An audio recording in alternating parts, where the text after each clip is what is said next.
ពីប្រទេសកម្ពុជាដែលថៃប្រើតាក់ទិកមិនធ្លាប់មានពីពេលមុនមកគឺមានការចាក់ភ្លេងរំខានដោយសំឡេងខ្មោចសំឡេងអីហ្នឹងរំខានទៅដល់ប្រជាពលរដ្ឋកម្ពុជានៅភូមិព្រៃច័ន្ទបាទហើយនៅភូមិជោគជ័យក៏ប៉ុន្តែកម្ពុជាក៏បានអញ្ជើញអ្នកសង្កេតការអាស៊ានបណ្ដោះអាសន្ននេះទៅពិនិត្យមើលស្ថានភាពនៅទីនោះហើយទន្ទឹមគ្នានោះដែរគឺខាងមជ្ឈមណ្ឌលជាតិទទួលបន្ទុកសិទ្ធិមនុស្សរបស់កម្ពុជាក៏បានដាក់ពាក្យបណ្ដឹងផងដែរទៅខាងអង្គការសហប្រជាជាតិពាក់ព័ន្ធនឹងការរំខាននឹងការធ្វើឲ្យប៉ះពាល់ដល់ស្មារតីរបស់ប្រជាពលរដ្ឋកម្ពុជាហើយនៅចុងម៉ោងខ្ញុំនឹងឲ្យយោបល់អំពីតាក់ទិកដែលមិនធ្លាប់មានដែលថៃប្រើទៅវិញថាតើអាចអនុវត្តបានឬមិនបានបាទខ្ញុំសូមដកស្រង់ពីខាងក្រសួងការពារជាតិរបស់កម្ពុជាគឺតាមរយៈអ្នកស្រីម៉ាលីសុជាតាដែលជាអ្នកនាំពាក្យក្រសួងការពារជាតិនៃប្រទេសកម្ពុជានឹងបានបញ្ជាក់ថានៅវេលាម៉ោង11:00យប់ថ្ងៃសៅរ៍ទី11ខែតុលាឆ្នាំ2025គឺក្រសួងការពារជាតិនៃប្រជាណាចក្រកម្ពុជាបានសម្របសម្រួលឲ្យអ្នកសង្កេតការអន្តរកាល IOT អញ្ជើញទៅពិនិត្យទីតាំងជាក់ស្ដែងនៅភូមិជោគជ័យនិងភូមិព្រៃច័ន្ទឃុំអូ3ជាន់ស្រុកអូជ្រៅខេត្តបន្ទាយមានជ័យដើម្បីសង្កេតការផ្ទៀងផ្ទាត់និងរាយការណ៍ក្រោយពីទទួលបានព័ត៌មានថាមានការចាក់ធុងបាសបំពងសម្លេងពីភាគីថៃមកលើប្រជាពលរដ្ឋកម្ពុជារួមមានទាំងអ្នកឈឺមនុស្សចាស់កុមារនិងជនពិការនៅពេលយប់ស្ងាត់សម្លេងរួមមានសម្លេងខ្មោចសម្លេងឆ្កែព្រុសនិងសម្លេងឆ្កែលូជាដើមបាទនេះគឺជាអ្វីដែលបានរាយការណ៍មកហើយ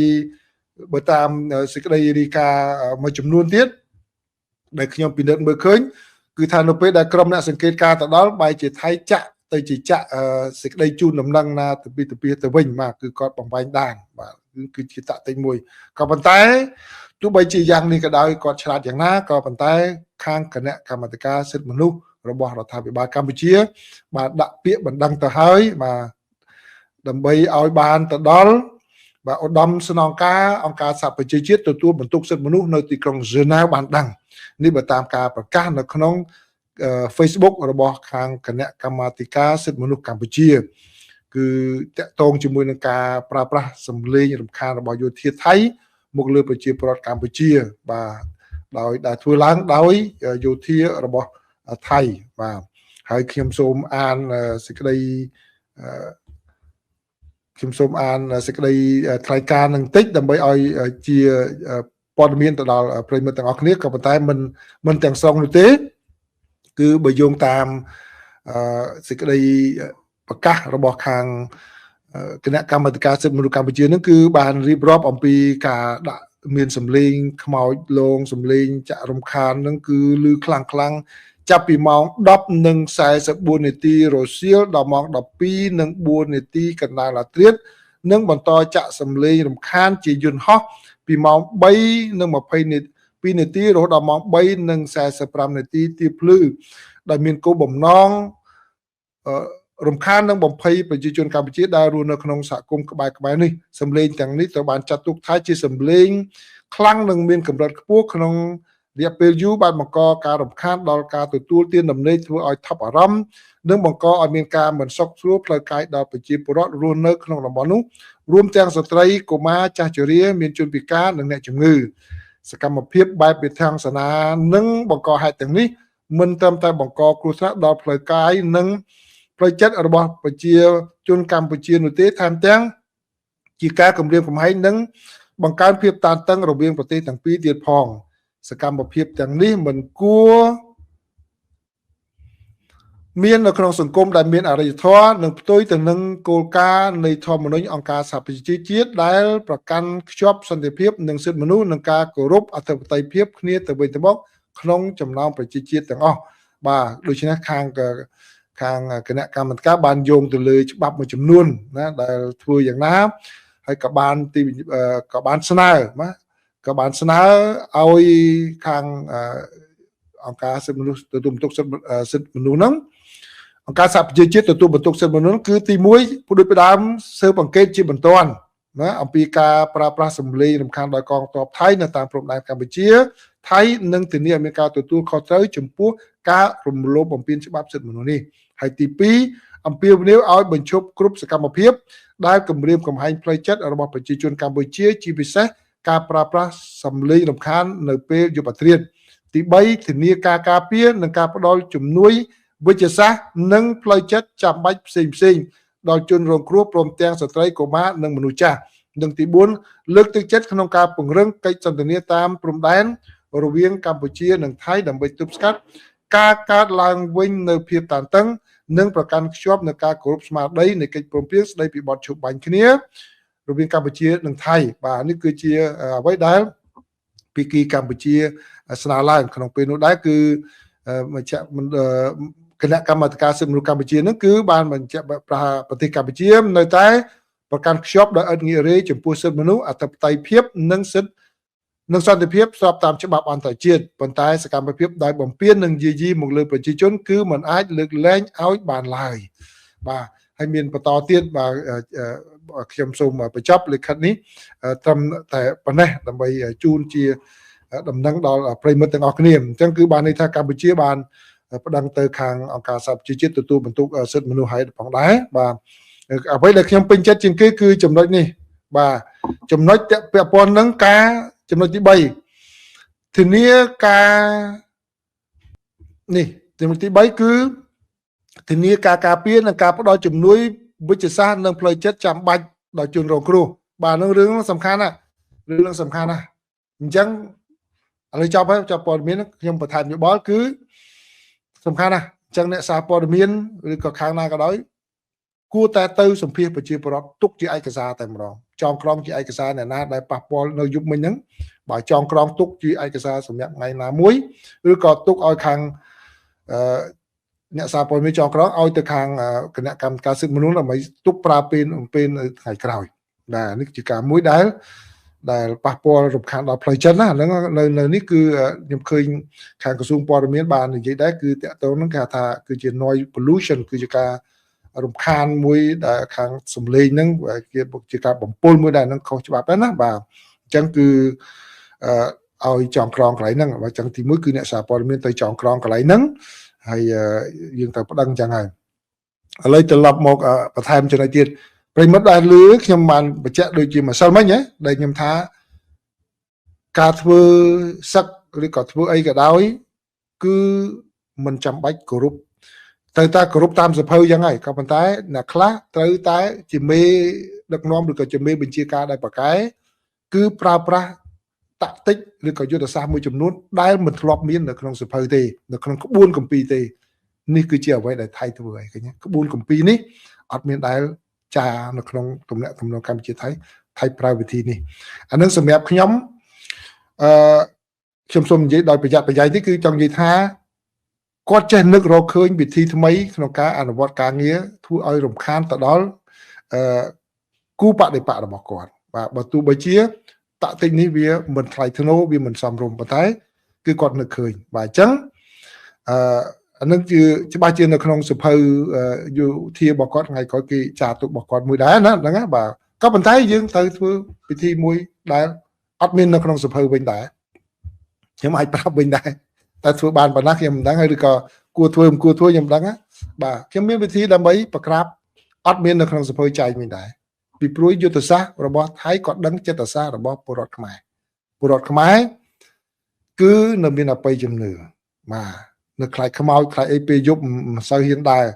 បាទមិនសូវអីយ៉ាងហ្នឹងណាបាទគាត់ដឹងរឿងហ្នឹងគាត់វាយផ្លូវចិត្តរបស់ខ្មែរអញ្ចឹងបានន័យថាបានជាខ្ញុំពេញចិត្តចំណុច3ហ្នឹងគឺត្រូវឲ្យពេទ្យមកព្យាបាលផ្លូវចិត្តរបស់ប្រជាពលរដ្ឋកម្ពុជាទៅចងក្រងឯកសារតាក់ទងជាមួយនឹងការប៉ះពាល់ផ្លូវចិត្តរបស់កម្ពុជាណាnóសំខាន់ណាស់ចុះអ្វីដែលខ្ញុំថាអត់មាននៅក្នុងកាពីក្នុងសភៅក្បួនដាក់វិញបាទ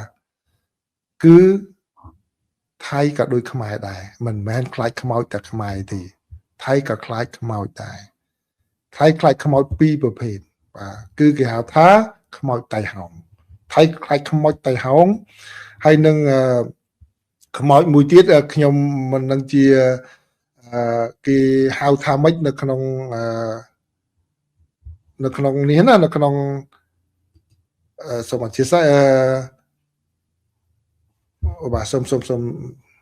អធិស្ឋានគឺវាចូល file ច្រឡំតិច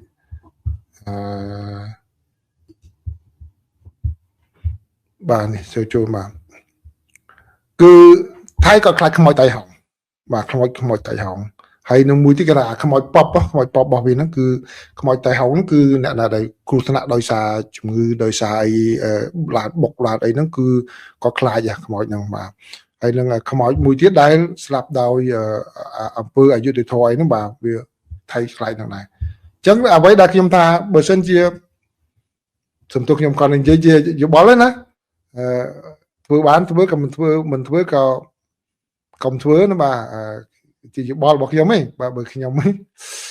ក៏ដោយឈឺប៉ុណ្ណេះខ្ញុំដាក់ដែរយកខ្មោចតៃហោងថៃណាក៏ដោយថតពូកនឹងមាន2ចំណុចទី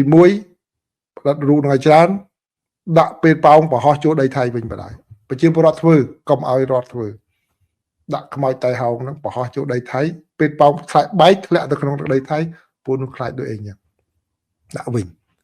ដាក់ខ្មោចតៃហោងមកខ្មោចតៃហោងថៃណាដែលស្លាប់ឬក៏ណាមកនាងណាតនាងអីហ្នឹងមកថតរូបនាងណាតពីកុនពីអីមកហ្នឹងដាក់រូបហ្នឹងវិញទៅពួកថៃអត់ដឹងថាខ្មោចណាពិតខ្មោចណាកុនទេបាទដាក់រូបហ្នឹងឲ្យច្រើនមកពេលប៉ោងមួយដាក់រូបមកដុំប្រហោះចូលដីថៃវិញតែប្រជាពលរដ្ឋធ្វើណាកុំឲ្យរដ្ឋធ្វើណាបាទនឹងមួយទៀតព្រិនអារូបខ្មោចហ្នឹងពេលដែលទាហានថៃមកលើកអារូបហ្នឹងឡើងដាក់ថាវានឹងត្រឡប់ទៅគ្រួសារអ្នកឯងវិញហើយវានឹងតាមទៅគ្រួសារអ្នកឯងវិញហើយដាក់លើករបៀបដូចខ្មែរយើងធ្លាប់លើករូបថ្នាក់ដឹកនាំអីសម្រាប់ឲ្យជួយហ្នឹងដាក់រូបខ្មោចថៃព្រីថៃហ្នឹងដាក់ថាវានឹងតាមទៅរកគ្រួសារអ្នកឯងវិញហើយពួកទាហានថៃហ្នឹងជំនឿណាស់ពួកទាហាននឹងជំនឿអបិយជំនឿណាស់ដាក់តែប៉ុណ្្នឹងទោះបីវាធ្វើឲ្យយប់នឹងវាដេកព្រឺក្បាលបាទពេលខ្លះថៃក៏ប្រើរូបតាក់ទិកយុទ្ធសាស្ត្រដែលមិនធ្លាប់មាននៅក្នុងចែងក្នុងសភៅយើងអត់តាក់ទិកតែមិនចែងក្នុងសភៅដាក់ទៅវិញប៉ុន្តែប្រជាពលរដ្ឋធ្វើវិញណាបាទនេះប៉ុន្តែខ្ញុំគាត់ជាយោបល់ទេបាទកុំមិនមែនជាការត្រូវធ្វើតែខ្ញុំនិយាយត្រូវធ្វើនឹងទេបាទកុំឲ្យមានការយល់ច្រឡំអីនេះបាទខ្ញុំគាត់លើកអញ្ចឹងទៅបើធ្វើក៏ធ្វើមិនធ្វើឲ្យទៅបាទពីព្រោះអីឬក៏អាចមានវិធីណាផ្សេងបាទវិធីណាផ្សេងពីព្រោះអីបើយើងស្ដាប់ទៅគឺការធ្វើនេះដូចអ្នកធ្វើខមមិនហ្នឹងត្រូវហើយរបៀបមើងងាយយើងមកមើងងាយមើលថោកមកបាទគាត់ដឹងចិត្តសាស្ត្ររបស់យើងហើយធ្វើទាំងមើងងាយមើលថោកអញ្ចឹងបានដូចនៅក្នុងក្បួនពីដើមដែលខ្ញុំមើលក្បួនស្ដេចអង់គ្លេសស្ដេចអីដែលគេសងសឹកគ្នាសម្រាប់គ្នាអីមេតបបុរាណចិនអីក៏ដោយណាគេសម្រាប់មេតបមេអីក៏គេអត់មានយកមនុស្សអីធម្មតាដែលគេយកក្បួនគេថា die with dignity ស្លាប់ដោយសេចក្តីថ្លៃថ្នូរសំបីតែកាត់អីក៏គេយកមនុស្សមកសំទោសនិយាយពាក្យក៏ស្ដាប់ក៏គេនៅតែគោរពសាក់បនគាត់នឹងទោះបីជាសម្រាប់គាត់ក៏គេគោរពនឹងដែរគឺគេឲ្យតម្លៃមនុស្សហ្នឹងហើយពេលដែលគាត់ចែកឋានទៅក៏គេយកសពនោះទៅធ្វើអីហ្នឹងដោយគួរសមដោយការគោរពដែរហើយនៅខ្ញុំឃើញទង្វើថៃបែបនេះបាទជាការមួយប្រមាថប្រជាជាតិមួយនោះរកមិនបានហើយថោកទាបល្បិចនេះនិយាយប្រើពាក្យមួយម៉ាត់អាក្រក់ថាថោកទាបមែនតើបាទអញ្ចឹងជាមួយអ្នកថោកទាបអញ្ចឹងយើងប្រើវិធីណាមួយដែលមិនមានចែងក្នុងសភៅដូចគ្នាពួកថៃខ្លាចខ្មោចដូចគ្នាខ្មោចពិសេសខ្មោចតៃហោងវាអាខ្មោចតៃហោងហ្នឹងងាប់បុកឡានបុកអីនៅណាឬក៏ខ្មោចនាងណាតនាងអីដាក់រូបពេជ្រប៉ោងប្រហោះយកដីឲ្យវិញមកប្រជាពលរដ្ឋភ័យបាទថ្ងៃហើយមកធ្វើ bulldozer យកមកនោះព្រីនរូបនោះដាក់ធ្វើដោយអាទីងម៉ងនោះដាក់ទៅ will go ដែលសំទោសនិយាយអង់គ្លេសវានឹងត្រឡប់តាមឡងគ្រួសារអ្នកឯងវិញដាក់អញ្ចឹងឲ្យវាឃើញអញ្ចឹងហ្មងបាទឥឡូវនេះយើងប្តឹងហើយប៉ុន្តែយើងយើងប្តឹងអានេះខ្ញុំនិយាយតាមគេថាមតិជាបទជនទេជាបទជនអ្នកធម្មតាគ្មានអ្នកយុទ្ធសាស្ត្រអ្នកអីទេក៏និយាយលេងមកថាវាធ្វើដាក់យើងអញ្ចឹងយើងធ្វើដាក់វិញទេប៉ុន្តែមិនធ្វើក៏ធ្វើទៅបាទអរគុណណាអរគុណអញ្ចឹងសួរសំណួរសូមបាទ បានអ្នកនៅណាក៏ថាខ្មោចបងស្ដេចថៃដែលបងប្អូនសម្ដេចឡើងមុនក្រោយនេះកំលេងប្រមាថទៅដល់ស្ដេចគេបាទកុំផ្ដាច់ដូចខាងថ្នាក់ដឹកនាំក៏ថាកុំឲ្យប៉ះពាល់ទៅដល់ស្ដេចគេប៉ុន្តែគាត់ថាយើងយកចំណុចខ្សោយរបស់សៀមប្រជាពលរដ្ឋសៀមក៏ខ្លាចខ្មោចដែរទាហានសៀមមានជំនឿមន្តអាគមអូមអាមនឹងជាងទាហានមិនចាញ់ទាហានខ្មែរប្រហែលដូចគ្នាបាទអញ្ចឹងនោះចំណុចខ្សោយរបស់គាត់ដែរដាក់ចំណុចខ្សោយវិញដល់វិធីណាខ្ញុំគាត់ថាប្រហែលទីចឹងវិញទេបាទអញ្ចឹងចាំគេដូចខ្ញុំបាននិយាយអញ្ចឹង